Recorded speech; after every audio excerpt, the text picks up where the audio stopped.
रामनवमी बीत गई, लेकिन रामनवमी की जहां एक तरफ शोभा दिखाई दी, वहां इस पर जमकर सियासत भी दिखाई दी। बंगाल की सड़कों पर भक्ति से ज्यादा सियासत दिखी।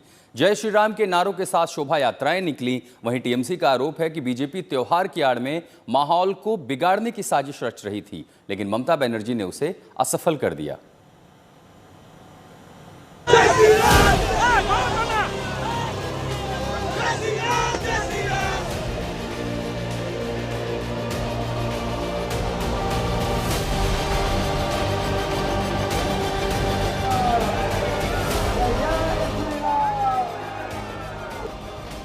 भक्ति का उत्सव सियासत की रणभूमि बन गई है।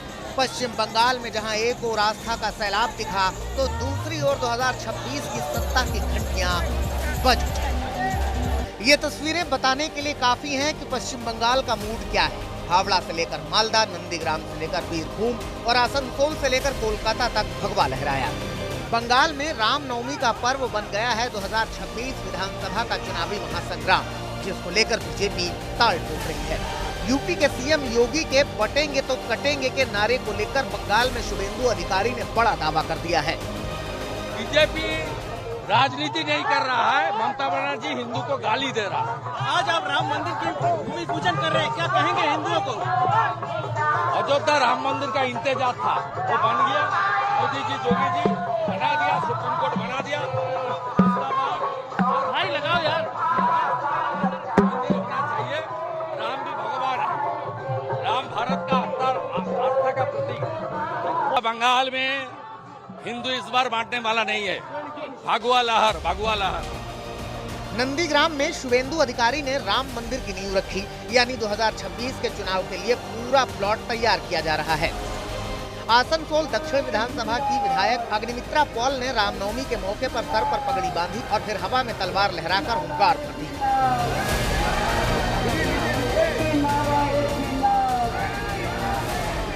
बीरभूम से भी शोभा यात्रा की तस्वीर आई है, जिसमें कई लोग धारदार हथियार के साथ दिखे, जिस पर टीएमसी ने प्रहार किया।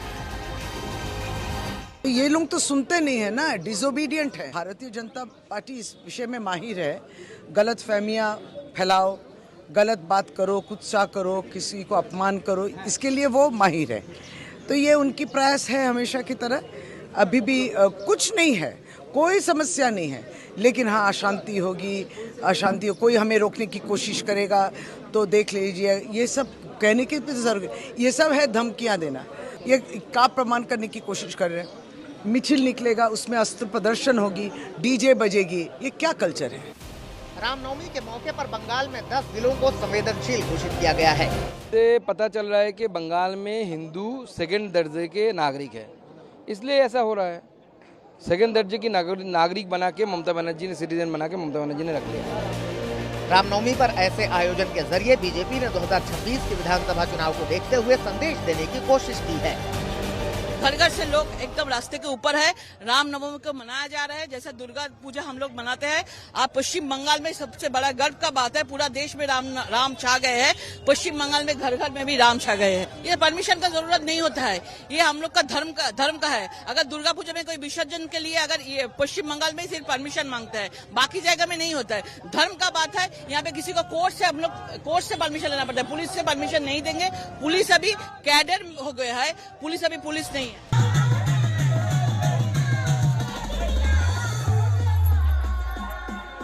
पश्चिम बंगाल के पिछले विधानसभा चुनाव में बीजेपी को लेकर काफी शोर था, लेकिन वो सत्ता से काफी दूर रही। 294 सीटों वाली पश्चिम बंगाल विधानसभा में 2021 चुनाव में ममता बनर्जी की पार्टी टीएमसी को 215 और बीजेपी को 77 सीटों पर जीत मिली। वहीं वोट शेयर की बात करें तो बीजेपी को 38.1% वोट मिले, जबकि टीएमसी का वोट फीसदी 47.94% रहा।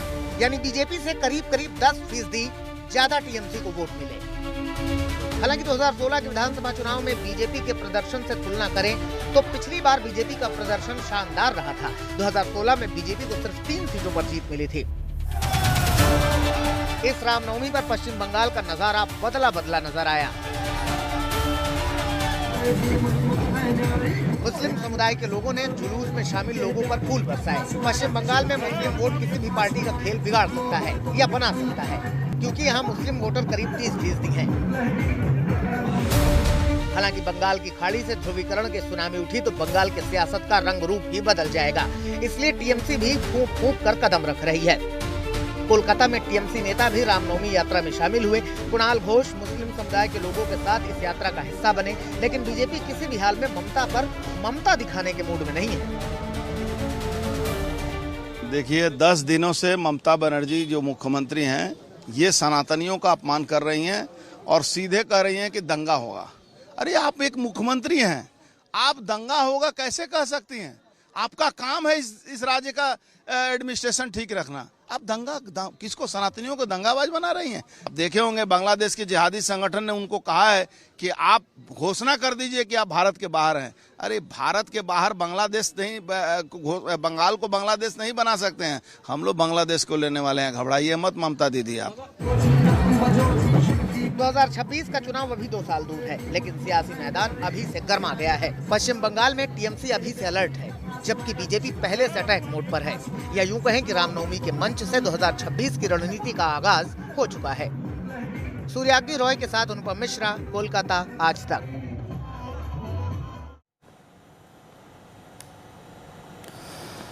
तो देश के अलग अलग हिस्सों में शोभा यात्राएं निकली, लेकिन बंगाल में कुछ खास आयोजन रहा। बीजेपी ने पूरे बंगाल में यात्रा निकाली। कई जगहों पर नियम भी टूटे, लेकिन कुल मिलाकर शांति व्यवस्था कायम रही।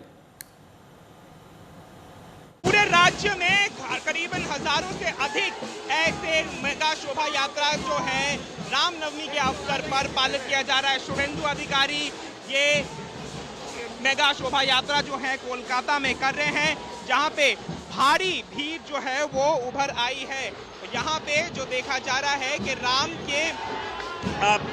के जो आइडल है उनको वर्शिप किया जा रहा है और यहाँ पे बहुत सारे जो समर्थक हैं वो आए हैं ध्वज लेकर और उसके साथ तिरंगा भी देखा जा रहा है। इन सभी को लेकर आज यहाँ पे लोग प्रदर्शन ये अपने साथ आए हैं। शुभेंदु अधिकारी के इस रैली में शामिल होंगे और शुभेंदु इस पे पैदल भी चलेंगे। जो देखा जा रहा है कि पूरे राज्य में हर एक रैली के आसपास बहुत स्ट्रिक्ट सिक्योरिटी जो है वो देखी गई है और इसमें भी वैसा ही देखा जा रहा है। कैमरा पर्सन और के साथ सूर्याग्नि रॉय, आज तक, कोलकाता।